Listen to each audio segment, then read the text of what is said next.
But Professor, you do know that if indeed the churches and mosques perceived any attempt to regulate them, they will be at the forefront of the vanguard. It's only now that they realize this law affects them. And as I said, Peter pretty much admitted that it does. Now, the point... He didn't say that. No. I said he pretty much admitted that... He said it could, and it could be mischievously interpreted to mean that it could affect them. I am happy to live with that, but he pretty much admitted that it does. Mischievous people.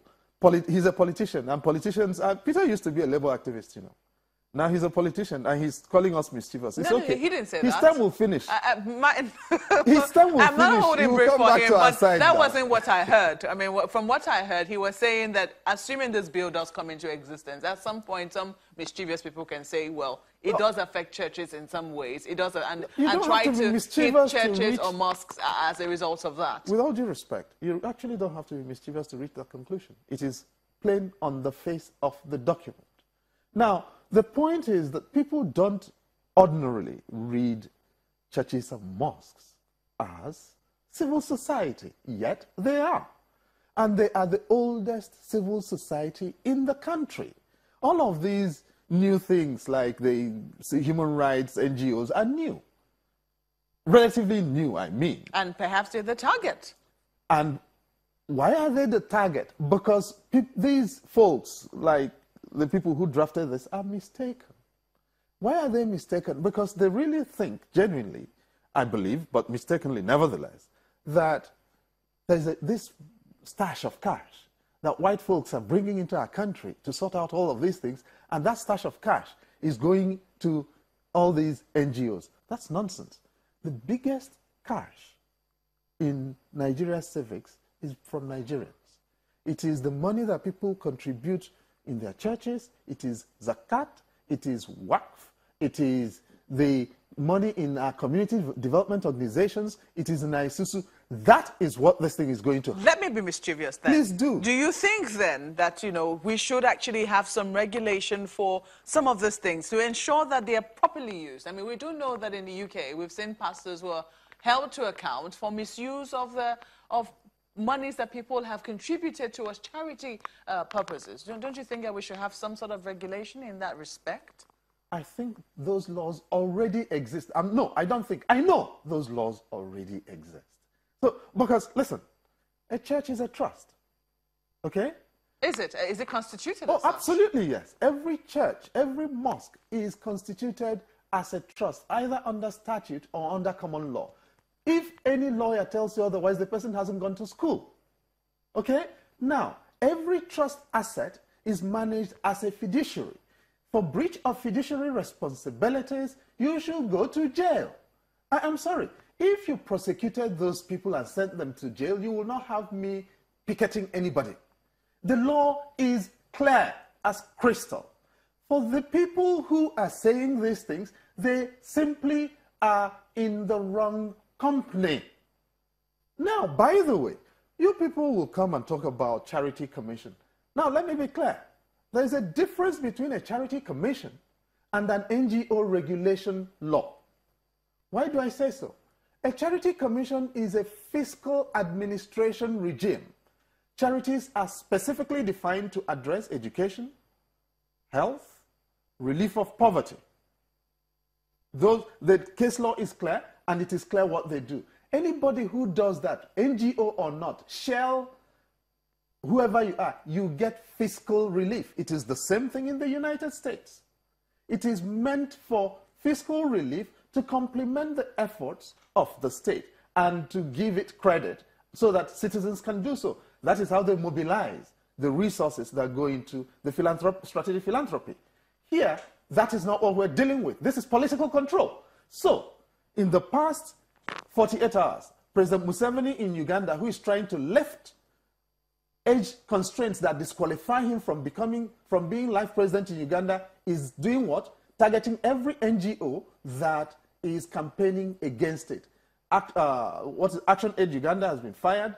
GLIS, Great Lakes Institute for Strategic Studies, has been eliminated, and he's decertifying all NGOs that are saying you cannot be our president for life. So do you think that this is also political in nature? Because initially you said that this was about the money that was coming in. But if you look at it, some people might say that NGOs, especially the ones that have to do with politics, are a little afraid that this might constrain the activities. No. There's a relationship between money and politics. That's the point.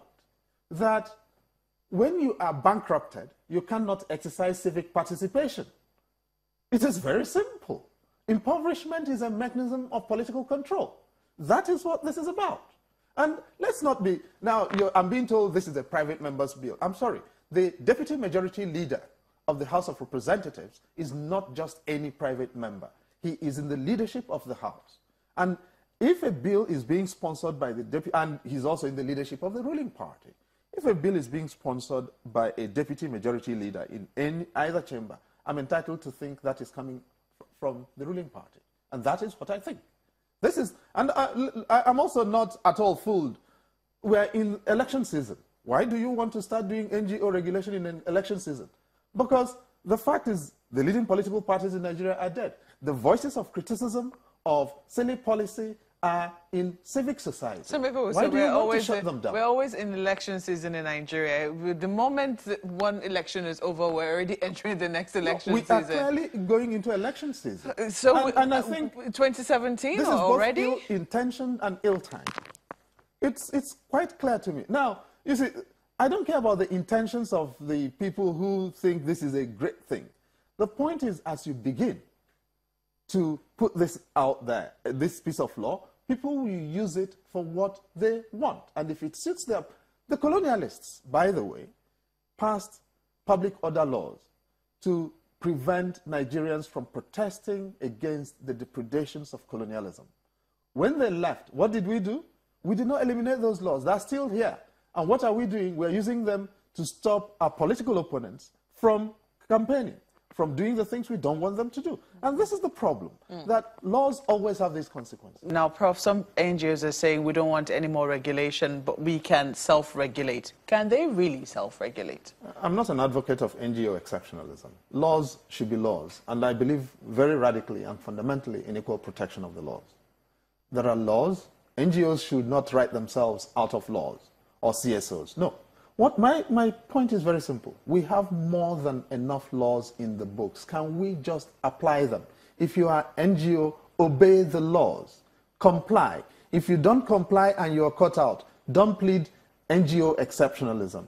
Just as members of National Assembly want to give themselves immunity, every Nigerian wants immunity. I don't want immunity for myself.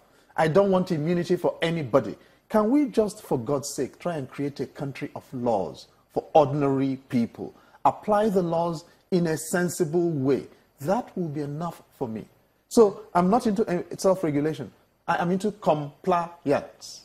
Can we do compliance for a change? So would you say, as it currently stands, NGOs are not complying with a lot of the laws? Nobody complies with anything in Nigeria. Soldiers do coups. Why have soldiers done coups in the past in this country? Because they could get away with it. Senior advocates of Nigeria would violate every rule in the book because they are sansan, as my people would say, right? Now, it is the same thing. Priests and pastors, who every day you see, oh, this pastor was caught doing some things there that they should not be doing. But that is not a problem. The problem is that we're not actually applying the laws to any of these people. And then, so what am I supposed to do? I catch a priest in bed with a female. The priest has sworn that he is celibate, but I catch him in bed with a female. What am I supposed to do? Go to the National Assembly and procure a law to deal with it instead of applying the rules that exist and reminding him that he swore to celibacy?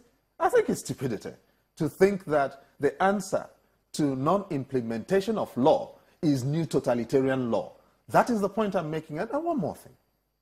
Let's not forget, if you give me a choice between a totalitarian country and some crooked citizens, I will choose crooked citizens rather than a totalitarian country, because someday we can fix crooked citizens, but it is very difficult to fix the consequences of totalitarianism. Well, Professor Chidi Odinkalu, we have to thank you most kindly for coming on Sunrise Daily. He is the former governing chair of the National Human Rights Commission and also current president of the Unity Schools Old Students Association. Well, that's it on Sunrise Daily from our Abuja studios here. Maokbe Ogun is back to the crew in Lagos. Yes, indeed, and thank you for reminding me of that, Yusosa Park. That's the show as well. We'll see you next week. I'm Chamberlain. What's up? Thank you for watching. I'm Neo Tagbe.